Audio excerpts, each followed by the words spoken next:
राजस्थान में लगातार हो रही लापरवाही भरी घटनाओं पर सांसद हनुमान बेनीवाल ने सरकार को कटघरे में खड़ा किया है।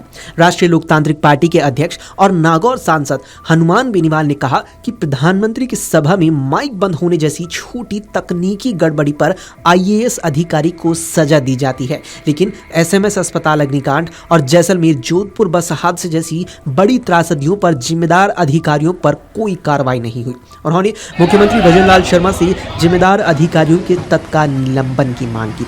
उन्होंने कहा कि सोमवार दोपहर जैसलमेर से जोधपुर जा रही प्राइवेट स्लीपर बस ने थियाट गांव के पास अचानक धुआं उठने के बाद आग पकड़ ली, जिसमें 57 यात्रियों में 3 बच्चे और 4 महिलाएं शामिल थी। गांव के लोगों ने खिड़कियां तोड़कर लोगों को बचाया, लेकिन कई लोग फिर भी झुलस गए। गंभीर रूप से घायल कई यात्रियों को जोधपुर रेफर किया गया। शुरुआती जांच में आग की वजह शॉर्ट सर्किट या इंजन वायरिंग की खराबी बताया जा रहा है। बेनीवाल ने आरोप लगाया कि प्राइवेट बस ऑपरेटर बिना सुरक्षा मानकों के स्लीपर कस्टम मॉडिफिकेशन कर यात्रियों की जान जोखिम में डाल रही हैं।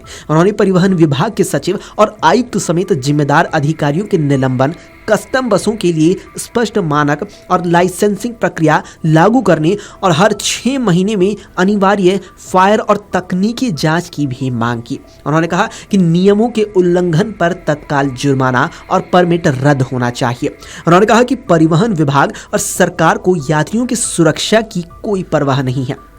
सिस्टम में भ्रष्टाचार फैला हुआ है। उन्होंने सरकार से मांग की कि जांच नाम का झुंझुना मत पकड़ना जैसा एसएमएस अग्निकांड में किया। बेनीवाल ने आगे कहा कि 5-6 अक्टूबर की रात जयपुर के एसएमएस अस्पताल की न्यूरो आईसीयू में आग लगी। इस घटना में 8 मरीजों की मौत हुई और 11 बाकी भर्ती थे। Fire alarm fail, oxygen line बंद करने में देरी और अपर्याप्त सुरक्षा उपकरणों ने हालात और बिगाड़ दिए। घटना के बाद सीएम भजनलाल शर्मा ने उच्च स्तरीय जांच का आदेश दिया। एसएमएस अस्पताल में घटना के बाद ट्रॉमा इंचार्ज डॉक्टर अनुराग धाकड़, सुप्रिंटेंडेंट सुशील भाटी हटाए गए थे और इंजीनियर मुकेश सिंघल को निलंबित कर दिया गया था। बेनीवाल ने इसे महज खानापूर्ति करार दिया और स्वास्थ्य सचिवों के निलंबन की मांग दोहराई। बेनीवाल ने कहा कि ये घटनाएं प्रशासनिक उपेक्षा का नंगा नाच हैं। बस ऑपरेटरों पर नियंत्रण नहीं है, अस्पतालों में सुरक्षा के नाम पर कुछ नहीं है। सीएम साहब दिल्ली के आकाओं को खुश करने के बजाय राजस्थान के लोगों की जान बचाएं। स्वास्थ्य और परिवहन के टॉप आईएएस को तुरंत निलंबित करें, वरना हम सड़क पर उतरेंगे। बताते चलें कि मुख्यमंत्री भजनलाल शर्मा ने बस हादसे पर ट्वीट कर शोक जताया और प्रभावितों को हर संभव मदद देने के निर्देश दिए। वहीं एसएमएस कांड पर भी जांच समिति गठित की गई, लेकिन बेनीवाल द्वारा की गई निलंबन की मांग पर अब तक कोई स्पष्ट कार्रवाई नहीं हुई। राजस्थान की सड़क सुरक्षा और स्वास्थ्य व्यवस्था पर विपक्ष और जनता अब सवाल खड़े कर रही है कि सरकार बेनीवाल की मांग मान लेगी या जांच का सिलसिला जारी रहेगा।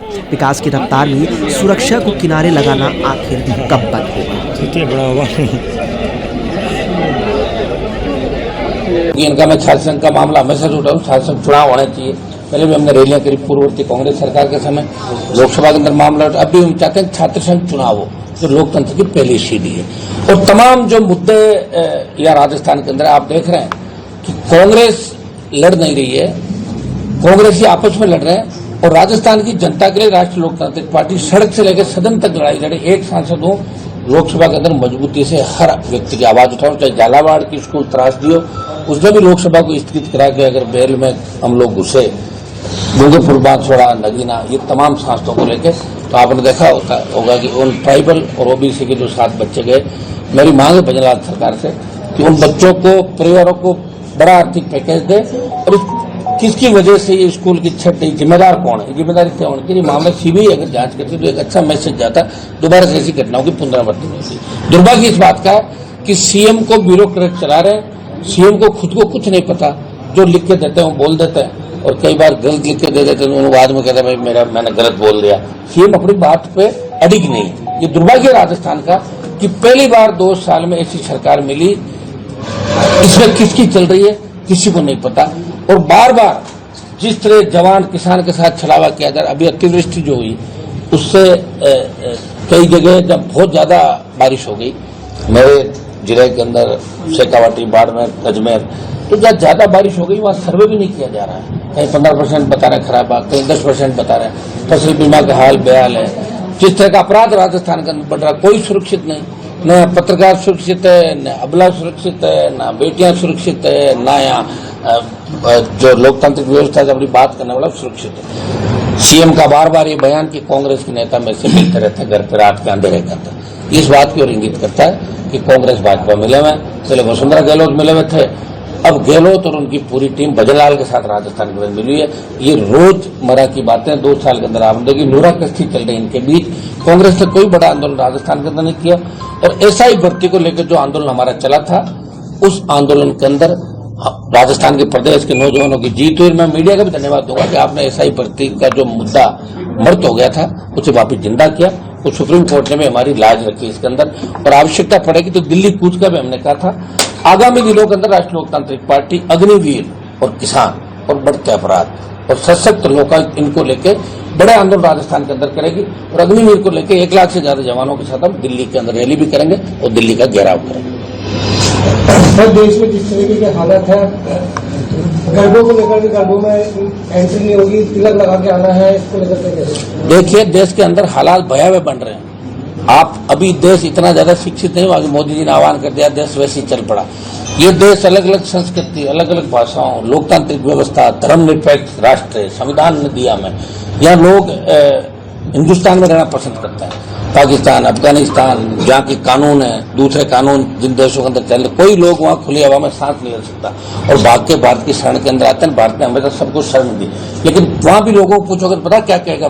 पाकिस्तान और अफगानिस्तान का व्यक्ति कहेगा कि मुझे तो भारत अच्छा लगता है, वहाँ किसी तरह की रोक टोक नहीं, वहाँ तो लोगों की गर्दन उड़ा दी जाती है, फांसी दे दी जाती है, बुलडोजर के नीचे दे दिया जाता है। तो लोकतांत्रिक व्यवस्था वर्ल्ड के अंदर वो हिंदुस्तान के अंदर है। लेकिन मोदी जी के समय के अंदर इंदिरा गांधी ने एक बार इमरजेंसी लगाई थी और मोदी ने अघोषित इमरजेंसी देश के अंदर लगा रखी है। जो भी बोलेगा उसकी ईडी सीबीआई आएगी। प्रेस के लोग बोलोगे तो भी आपके भी ईडी के।